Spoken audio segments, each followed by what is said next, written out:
as a community and why we do things when we are united. On the advent of multipartyism in 1992, when walisemekana kila mtu apige kura pali anataka, this region got confused. Tukagawanyika. Watu wa Nyeri na Laikipia na Nyandarua na Embu na Meru na Tharaka Nithi na part of Nyandarua, part of Nakuru wakaunga Mwai Kibaki mkono. Grupu ingine ya Kiambu, part of Nyandarua, Murang'a, part of Nairobi wakapiga kwa Kenneth Matiba. Tulipoteza hata kupoteza. Tukakaa kwa umbizani miaka 5. Mwaka wa 1997 we repeated the same mistake. Wale watu ya Murang'a wakasema watu ya Nyeri hawakupigia Matiba, kwa hivyo watupigie Kibaki, wakapigia Charity Ngilu. Again ikapigwa namna hiyo, hawakupigia Kibaki, tukapoteza.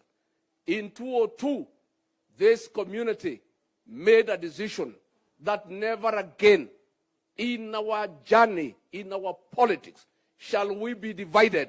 We shall be voting as one house. Na ndio 2002 tukapiga Tuaman, tukapigia Mwai Kibaki. 2007 tukapigia Mwai Kibaki. 2013 tukapigia Uhuru Kenyatta. 2017 tukapigia Uhuru Kenyatta. 2022 tukapigia William Ruto. 2027 tutapigia William Ruto as one people who are speaking one language. Na mimi niseme ya kwamba hawa wananchi hawa rais wetu ni watu werevu sana. Adwaito mavoma marua mebasha. Leo horoama. Hakuna mtu yeyote tukiwa katika region hii atakubaliwa kutuletea siasa ya ujinga duni ya kupiganisha watu ya county hii na county ile. That is retrogressive politics. Na sisi we know where we have come from, we know where we are, we know where we are going. This region is gonna remain united under the leadership of President William Ruto going forward and huko mbele. Tumekubaliana? Tumekubaliana?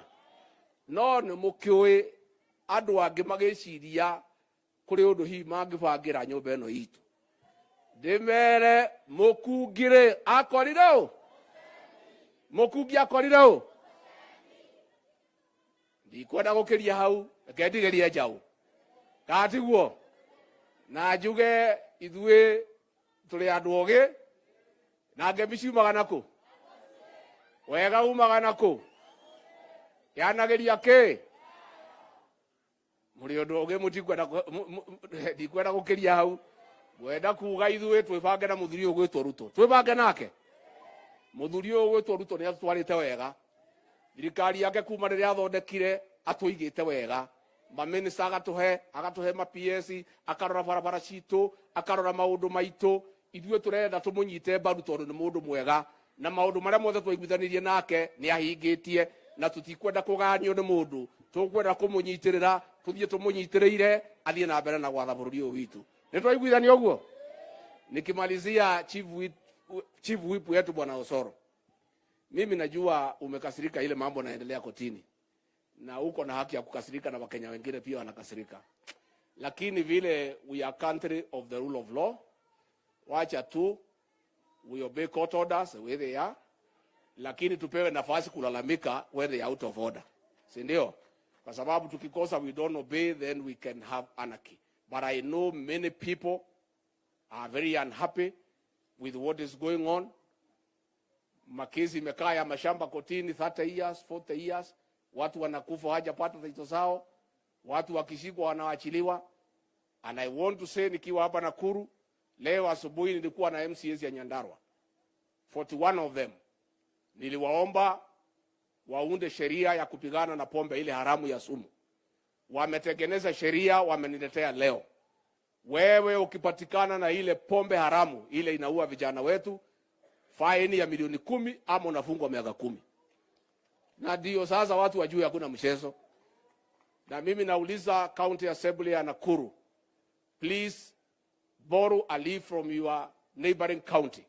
Muangalie hiyo sheria imepitishwa na watu ya Nyandarua, so that wale watu wakitoroka Nyandarua wasikulete sumu Nakuru. Because pale Nyandarua kimewaka moto, hakuna mtu atakubaliwa pale kuuza sumu. Tunasema ile pombe nzuri, wale wanataka kukunywa wakunywe, wale wako na pesa. ile 2-3 ya kutafuta usingizi, go ahead. Sio ni sawa sawa? Sio ni sawa sawa? Ile 2-3 ya kufanya nini? That is okay. Lakini Your Excellency, we have a problem ya sumu kupikwa pale na kuletewa watoto wetu. Your Excellency, we were almost losing an entire generation. And the County Assembly of Nyandarua has come up with very strict laws to make sure that nobody will sell poison to our young people. And I want to ask Nakuru and all the neighboring counties, and indeed all the counties in Kenya, to benchmark with Nyandarua so that we can have uniform laws across the country to make sure that our children are protected from illicit brews, from poison that made us almost lose an entire generation. Nemogo tonyita baru hawa asiari. Atimia mwekuo. Tugithira ciana citu. Tuciagitire. Thine twakena muno na ni mwoka na uingi kwa mukira muthamaki witu. Na ni ndamucokeria ngatho ni uria mumirite na uria mukenete. Tondu ni muirio cia muthamaki ni kuona andu aingi na andu akenu. Katiguo. Mwi tayari? Tumwamukire. Atimia ni mwegemi. Rwa mbere. Rwa kere. Rwa gatatu. Rwa kana. Rwa gatano.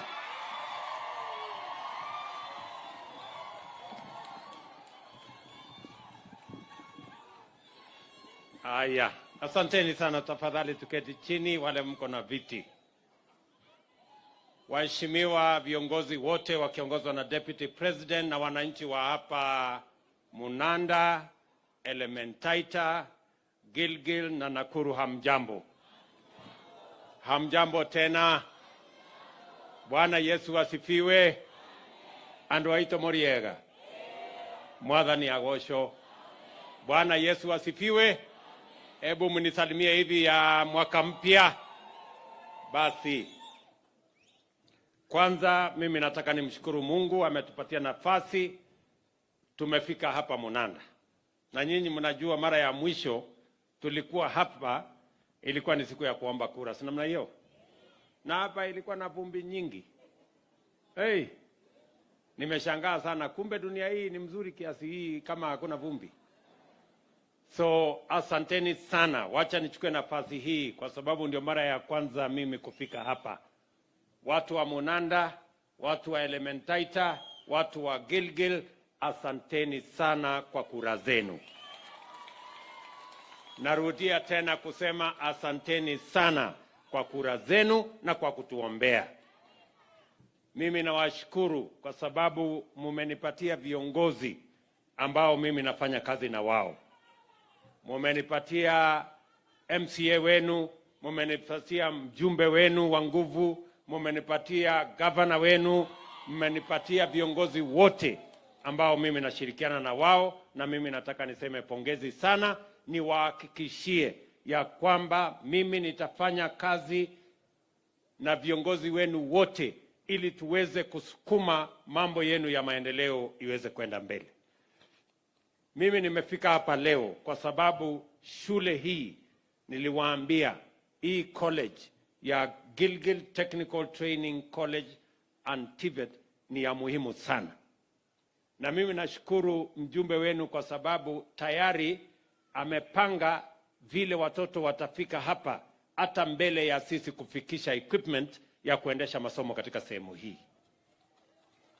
Na sababu hiyo ndio nimefika hapa leo kwa sababu tumeweka sasa kompyuta hapa 100. Itatumika na watoto wa hapa na hata wananchi wa karibu hapa mnaweza kuja kujifunza kompyuta hapa ndani. Hii shule ama college ni ya muhimu kwa sababu ndio mahali tutapanga vijana wetu na masomo ya taaluma mbalimbali.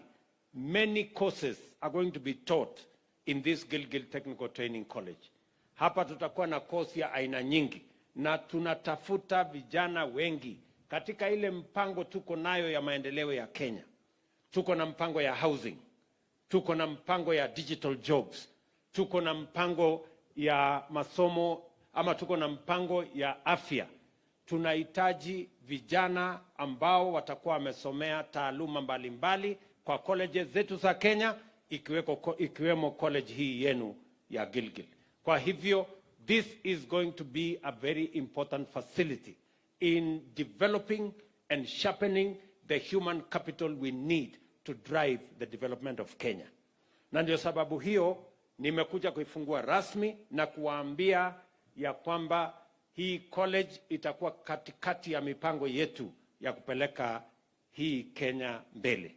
Niwatangazie ya kwamba tayari nimeongea na marafiki ambao watashirikiana pamoja na sisi kuleta equipment ya college hii. Leo jioni Prime Cabinet Secretary Musalia Mudavadi anasafiri, na kati ya mambo anasafiri kwenda kukamilisha ni equipment ya TVET ya Gilgil, ikiwemo equipment zingine za colleges 70 katika taifa letu la Kenya. Kwa sababu tunataka kuhakikisha, apart from what we have done in all the other colleges, we are going to equip another 70 technical training colleges, including this one of Gilgil. Kwa hivyo, mtatupatia tu nafasi kidogo. We are going to complete the procurement, we are going to complete the agreement so that we can supply the necessary equipment for training in Gilgil alongside other 70 technical training colleges in Kenya. Ya pili, pia kwa sababu college hii, nimesikia mwalimu amesema, mwenyekiti mwenye walijenga hii shule wamesema, mjumbe wenu wamesema, ya kwamba hapa mnahitaji mahali wanafunzi wataishi kama hostel. Kwa sababu ile makao iko mbali, kule mahali kuna manyumba iko mbali, na nimekubali tutawapatia shilingi milioni 200 ya kujenga nini hapa.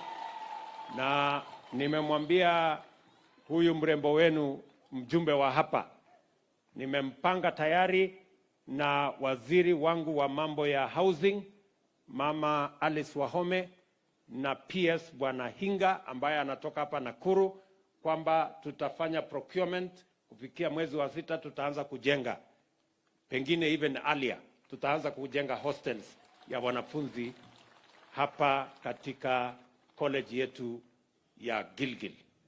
Ya kufuata tena, nimemwambia waziri Machogu yuko hapa, ya kwamba bado kunahitajikana infrastructure kidogo kidogo ya hii college. Nimemwambia atafute milioni 10 alete, tujenge, tu expand. Ilikuwa nimesema milioni 5, huyu mrembo wenu akanikaza sana, akaniambia hapana, acha hii. Unajua kusema no kwa kiongozi mama ni ngumu sana.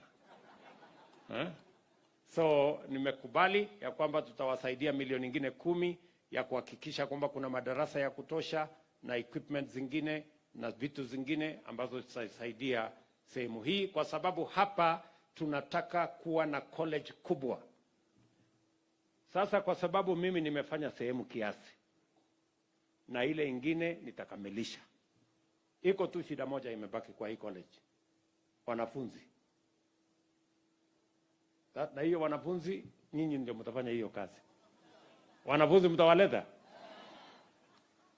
wanafunzi. Hii college inatakikana wanafunzi ikiwa chini sana 3,000 ndio watakuwa hapa. Mtajipanga, si ndio? Kwa sababu nahitaji vijana ambao tutawafatia training, kwa sababu nafasi ya ajira tuko nazo inahitaji vijana wako na skills na wako na competence.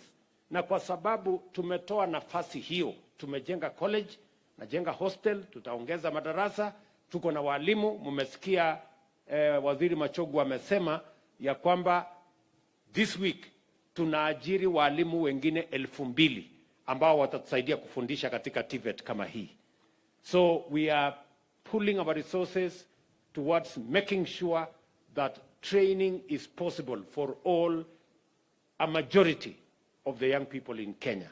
Ndio tuhakikisha kwamba we have a competent workforce, a workforce that is skilled, yenye itatusaidia kupeleka mambo yetu ya Kenya mbele. Nyinyi kama wazazi na wananchi wa sehemu hii ya Gilgil na Nakuru, next time nikikuja hapa nitakuta wanafunzi kabisa. So mujikaze sehemu hiyo, mimi nitachikaza sehemu ile ingine ambayo imebaki.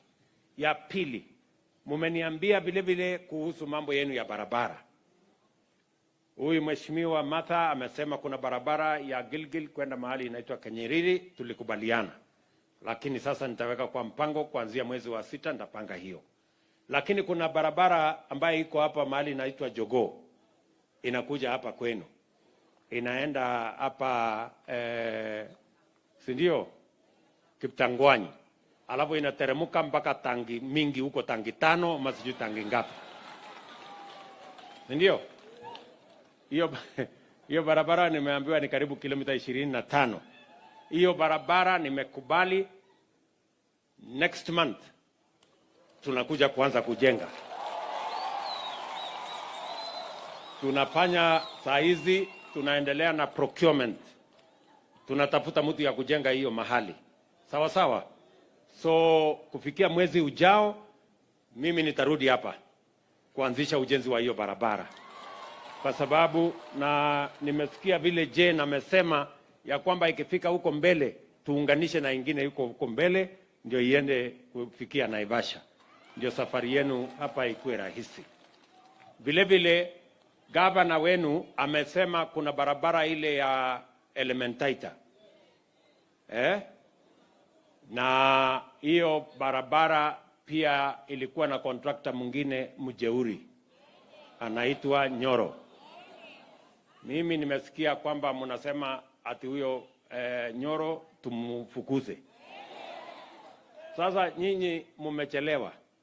Kwa sababu huyo Nyoro, kwani mlikuwa mnafikiri mimi nilikuwa nafanya kazi gani last year? Huyo Nyoro nishamfukuza tayari, ameondoka. Ile kitu mimi nafanya sasa ni kutafuta contractor mwingine. Si ndio?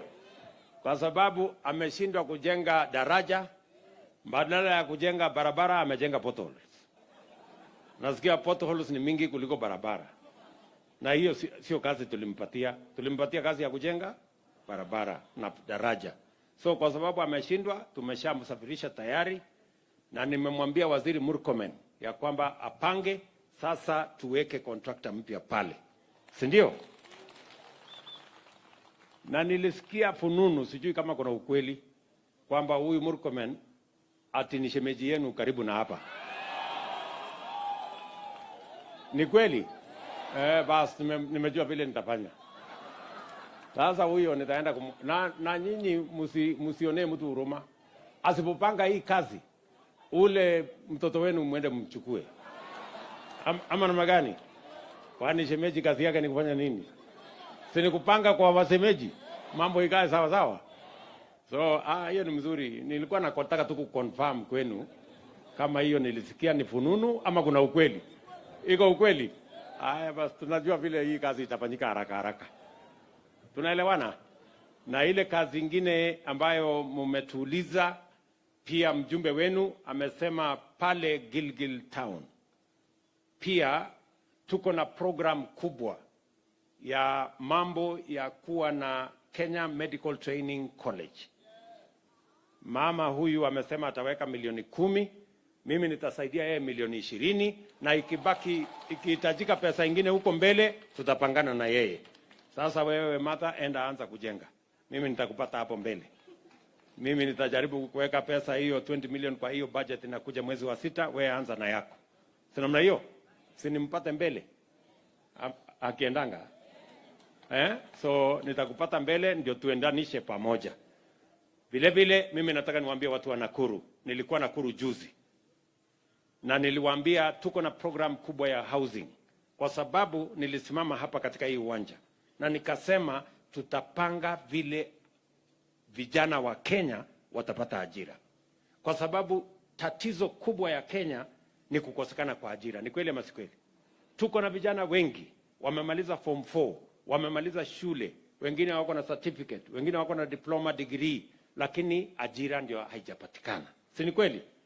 Na tukasema tuko na mbinu kama serikali, lazima tuwe na mpango. We must have a deliberate, intentional plan on how to create jobs for the young people of our country. Na ndio sababu hiyo tukaweka mpango ya housing. Hiyo mpango ya housing hapa Nakuru County. Mpango ya Nakuru County ni kujenga nyumba 30,000 kwa hii Nakuru County. Nyumba ngapi? 30,000. Na tunahitaji vijana zaidi ya 40,000 wa kufanya hiyo kazi. Nyinyi vijana wa hapa Munanda, nyinyi mko tayari kwa hiyo mpango? Vijana wa hapa mbona sikii sauti yenu? Ama kila mtu wako na kazi hapa? Vijana mko na kazi? Si tupange hiyo kazi? Na tulikubaliana kazi ni nini? Si tulikubaliana kazi ni kazi? Ama tulisemaje? Ile kazi ikipatikana mko tayari? Mko tayari? Pale kwa housing, mahali nimesema pale kwa housing tuko na kazi, kwa sababu program ya housing ni deliberate program ya kucreate nafasi ya ajira kwa vijana wa Kenya. Mbali na kupata makao kwa Wakenya, pia na mbali na kuwa ama kupunguza ile ardhi tunakatakata kwa mambo ya kilimo, agenda kubwa ya housing ni kupanga ajira ya hawa vijana. Na pale kwa hiyo program ya housing, na mimi nitarudi hapa, tunakamilisha procurement ya Gilgil. Nyumba 250 ya kwanza iko tayari, tumepatiana kandarasi. Nyumba 1,000 inafuata hapa Gilgil. Alafu ya Nakuru hiyo ingine yote iko katika mipango yetu. Kwa sababu pale kwa housing tuko na kazi ya architect, tuko na kazi ya engineer, tuko na kazi ya plumber, tuko na kazi ya carpenter, tuko na kazi ya mason, tuko na kazi ya electrician, hata kazi ya mkono iko huko. Wewe mtu ya Munanda, kama wewe ufanye ya architect na ufanye ingine ya mason, hata ya mkono unaweza kushindwa kweli? Hiyo ya mkono hata hakuna certificate inahitajika. Sijui kama tunaelewana. Si ndio? So mimi nataka niwaulize, na pia katika hiyo mpango tuko na factories nyingi ambazo zitalete mambo ya ujenzi. Tuko na watu wa simiti, watakuwa vijana wanafanya kazi huko. Makampuni ya simiti, tuko na makampuni ya chuma, vijana watakuwa wanafanya kazi huko. Tuko na quarries nyingi, tutalete mawe, kokoto na nini, ndio tuweze kusukuma hii gurudumu mbele. Ndio sababu tumeweka deliberately mpango ya housing, ndio tupange vijana wengi na tupeleke taifa letu la Kenya mbele. Na mimi nawauliza wa Kenya, na mimi nauliza wale vitengo zingine za serikali, I want to ask all institutions of government, wale walio bunge, wale walio katika judiciary, sisi tulio katika executive, tuungane kuhakikisha ya kwamba vijana mamilioni wa Kenya wanapata nafasi ya ajira katika taifa lao kupitia mpango maalum ya housing na zile mipango ingine tumeweka kama serikali. Kwa sababu hawa vijana ambao tunawapangia ajira ni vijana wa taifa letu la Kenya. Ni vijana wa kila mtu, sio kijana ya mtu mmoja, sio vijana ya jamii moja, sio vijana ya sehemu moja, ni vijana wa taifa letu lote la Kenya watapata nafasi ya ajira katika mpango huu. Ya pili, pia kwa sababu tunataka kupanga hawa vijana, na nataka vijana wa hapa Gilgil mnisikize vizuri. Sawa sawa? Hapa ndani pia tunaweka mtandao. Hapa tutafundishana na tuhakikisha kwamba tuko na mpango namba 2 ya digital jobs. Watu watakaofanya kazi kwa digital space. Na ndio mliona katika manifesto yetu tuliweka ile mpango ya digital super highway as one of the programs ya serikali yetu ya Kenya Kwanza. Na sababu hiyo ndio hapa nimeleta kompyuta 100. Hapa tena tumekubaliana na watu wa CDF. Nashukuru chairman yuko hapa. Nashukuru wale kamati wako hapa. Tumekubaliana na watu wa CDF, tumebadilisha sheria juzi ya CDF. Mbali na kutusaidia kujenga mashule, sasa CDF itajenga ICT hub katika kila ward katika taifa letu la Kenya. Hapa Gilgil muko na ward 5 minimum. Tuna expect kutoka mjumbe wenu na MCAs wake ni kujenga 5 ICT hubs hapa Gilgil. Na hiyo 5 ICT hubs tunataka vijana 200, 300, 500 kwa kila ICT hub wajifunze mambo ya kompyuta. Mimi tayari nimetafuta nafasi ya ajira kule nje. Watu wengi walikuwa wanasema rais ameenda kufanya nini Marekani, ameenda kufanya nini Ujerumani, ameenda kufanya nini huko. Mimi nimeenda huko makusudi kwa sababu najua hapa nyumbani tuko na matatizo ya ajira, vijana wengi hawana ajira. Ni kweli ama si kweli? Kule tumepatiwa nafasi karibu 1,000,000 ya vijana kufanya kazi kwa mtandao. Hiyo ICT hub ambayo tunajenga, huyu Mother atajenga ICT hub, huyu Machogu atalete makompyuta. Tayari tumetoa pesa ya training ya hizo ICT hubs. Nyinyi kazi yenu ni kwenda pale kujifunza, na kazi yenu ni kufinya kompyuta na mpate pesa kwa mfuko. Sasa wewe mtu ya Munanda, tukishajenga ICT hapa, tumelete kompyuta pale, tumekufundisha, mtashindwa kufinya hii kompyuta mpate pesa? Mtashindwa? Na mimi tayari nimepangana na wale tayari wako na nafasi ya kutupatia ajira. Kazi yako ni kufanya kazi hapa ukiwa Munanda, unafanya kazi kampuni iko Europe ama iko Marekani ama iko kule Ulaya, na unapata pesa kwa dola ukiwa hapa Munanda. Nyinyi mnataka hii kazi ifanywe namna gani? Mko tayari? Huyu tupangane na huyu Mother aharakishe hiyo kazi. Wewe Mother, ukiwa na mpango mzuri, hata saa ile unaendelea kujenga ICT hub, anza kuhaya mahali tuweke hawa vijana waanze kujifunza polepole tukisonga mbele. So we need, na pia hata pale tuko na Vocational Training Center. Mimi naongea na mama yetu sasa, Susan Kihiga, gavana wetu. Pale tuko na Vocational Training Center. We are ready to work with you. Pia pale tuweke ICT hub ili vijana waanze kujifunza mambo, tuanze kupanga ajira ya dijitali ya vijana wa taifa letu la Kenya. Tuondoe mambo ya unemployment katika taifa letu la Kenya. Kila kijana ajisimamie. Vijana wengi ni watu wa bidii, ni kukosa nafasi, wamekosa nafasi. Ni kweli ama si kweli jameni? Tuko pamoja? So hiyo mpango yote tunataka tushirikiane, tufanye kazi pamoja, ndio tupeleke mambo yetu ya Kenya mbele. Mwisho, mimi nataka niwaulize nyinyi watu wa hapa. Najua mambo ya stima. Kuna kiongozi mmoja ameniuliza hapa mambo ya stima. Niwatangazie watu wa Nakuru. Tayari tumepanga mwaka huu tunataka kuunganisha watu 27,000 wapya kwa huduma ya stima hapa Nakuru. Tumeweka shilingi bilioni 2 katika hiyo mpango. Mimi nataka niulize viongozi wenu wapangane na wizara yetu ya mambo ya energy ili tujue ni sehemu gani katika Gilgil hii, ni sehemu gani katika Nakuru County bado kuna giza mingi, ndio tuweke priority katika ile program ya kusukuma stima iweze kufika kwa manyumba ya wananchi. Tunaelewana jameni? Ya mwisho vile vile ni mambo ya kuzalisha chakula.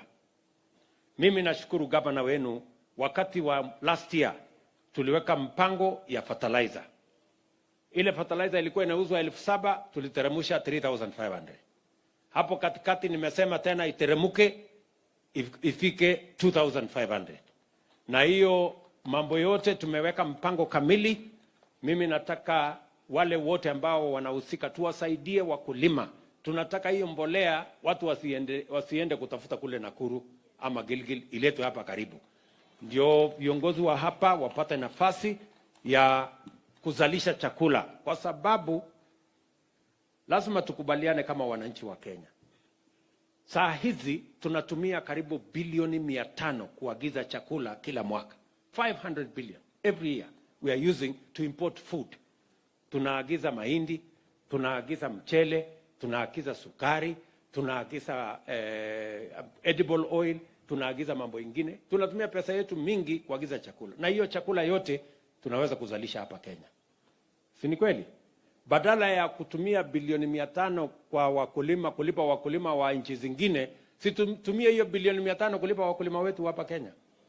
So mimi nataka niwaulize wakulima, njia ya kufukuza njaa katika taifa letu la Kenya ni serikali na wananchi tuungane, tuzalishe chakula, ndio tufukuze njaa katika taifa letu la Kenya. Njaa haiwezi pungua ati kwa sababu mtu amefanya maandamano, ameweka sufuria kwa kichwa. itapungua namna gani? Atumevaa sufuria, bei ya unga itakuja chini?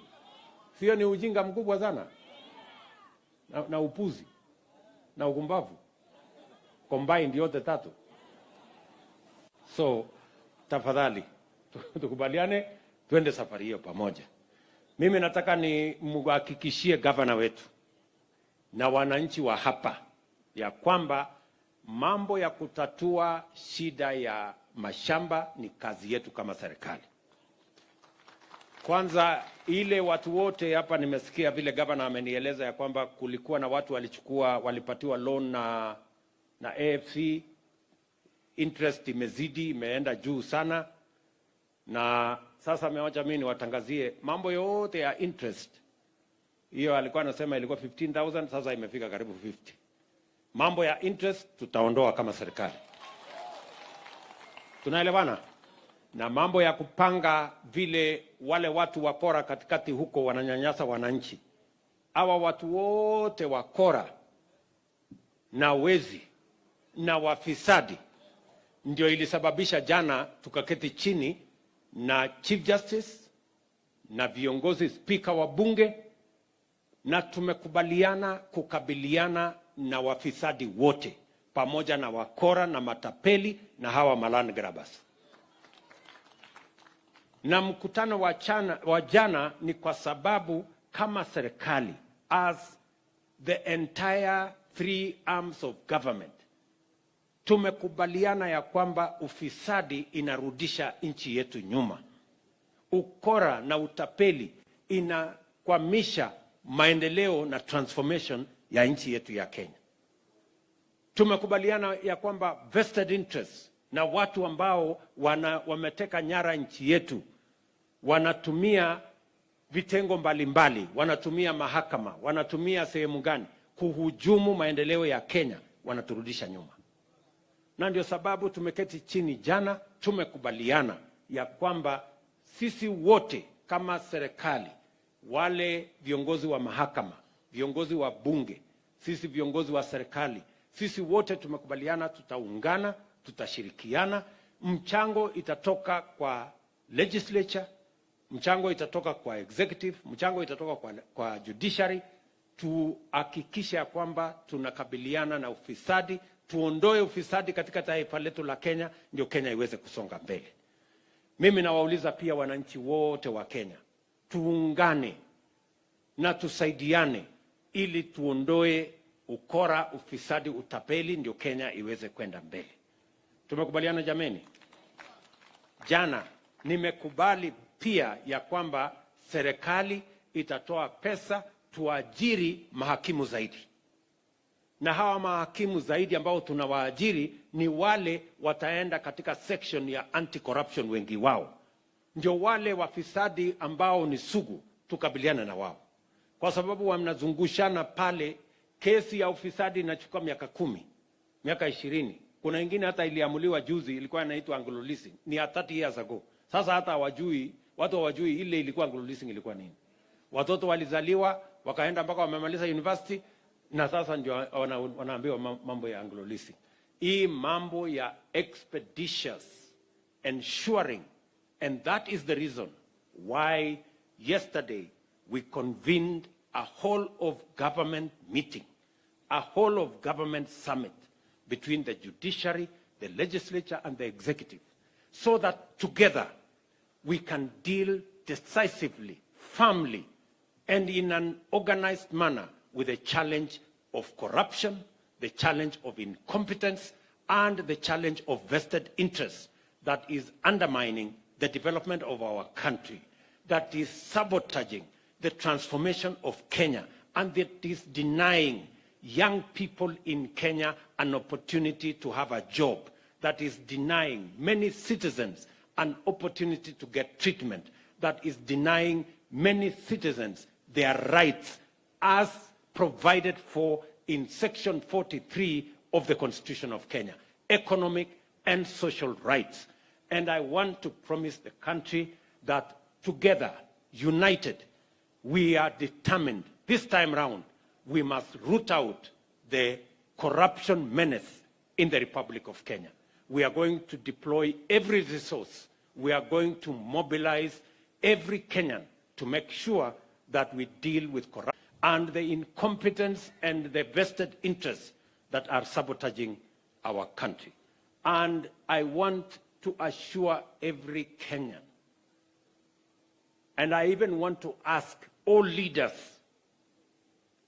from all areas, including the civil society, including religious organizations, including leaders in the opposition, leaders in government. All of us must close ranks, because corruption, incompetence, and vested interests are a big threat to the Republic of Kenya. They are what has made this country not move forward. They have undermined every agenda to take our country forward, and they are so brazen that they can challenge anybody. And I want to promise the people of Kenya, I am ready, willing, prepared to lead the charge against this monster until we bring it down. And for our friends in the opposition, rather than create unnecessary controversy about where the meeting should have been, whether the meeting should have been, and all that, please, I want to implore you, bring your ideas. If you believe that corruption is a menace in Kenya, if you care about the Republic of Kenya, give us your ideas on how we are going to deal with the menace of corruption in Kenya. Contribute your ideas. If you are in whatever section of government, we expect the legislature, the entirety of the legislature, both in the opposition, act together in the legislature to propose to us legislative, administrative,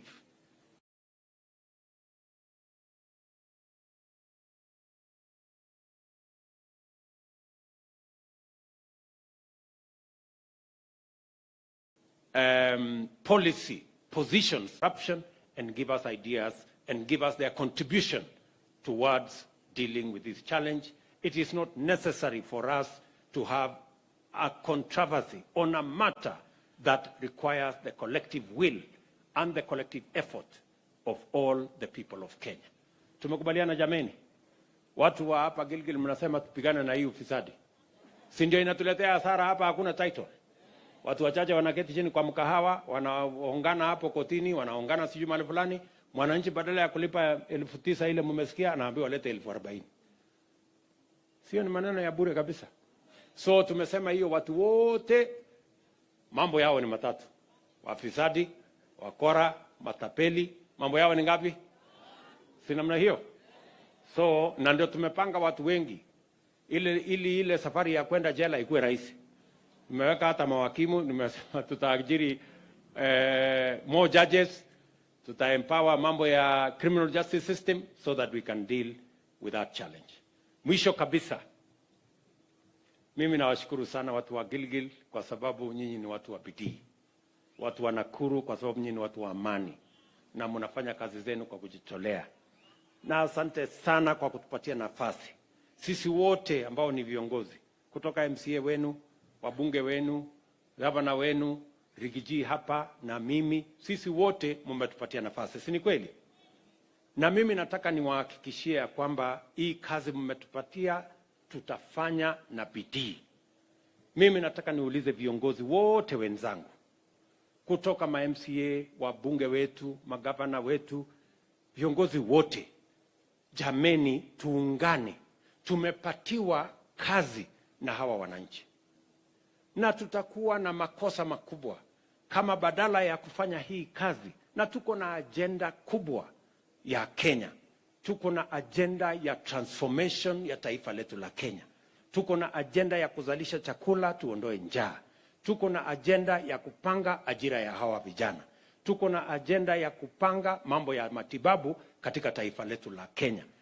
Itakuwa tunaharibu muda ya Wakenya kama badala ya kufanya hiyo kazi tumerudi tukaanza kupanga mambo ya siasa ati ya huko mbele, ati ya siku gani. Mimi nataka niwaulize jameni, all leaders, I want to ask all leaders, it will be an insult to the people of Kenya that instead of concentrating on delivering on the assignment given to us by the people of Kenya, we have a very well cut out assignment on matters transformation of Kenya, how to create jobs, how to expand our food production, how to ensure that every citizen has access to universal health.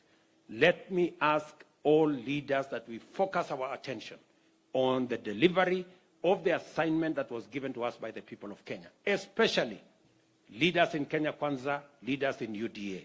I want to ask them to step down any contestations for whatever positions, present or future, so that we can work together, focus on delivering to the people of Kenya, ensure that we keep our promise to the people of Kenya, so that we can discharge our commitments and the people of Kenya can see us for who we are as leaders who are looking into the future.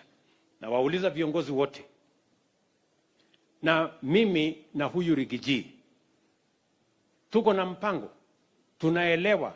Sisi tulisema, mimi na Rigiji tulisema, hata hawa vijana wengine wadogo wadogo hawa tutawapatia mentorship. Lakini tukiwapatia mentorship, waende polepole, wasitusukume sana. Si ndio? Si tuko tayari, tumesema tutamenta hawa vijana. So wasituharakishe, wala unajua wakituharakisha sasa wataharibu maneno. Ama namna gani?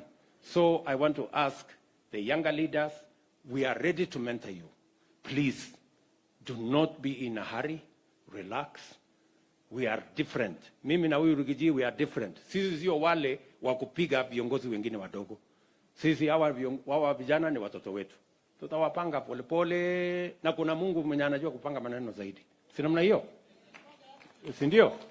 So mimi nataka niwaulize the young leaders, the leaders in UDA, the leaders in Kenya Kwanza, let us work together so that we make sure that we deliver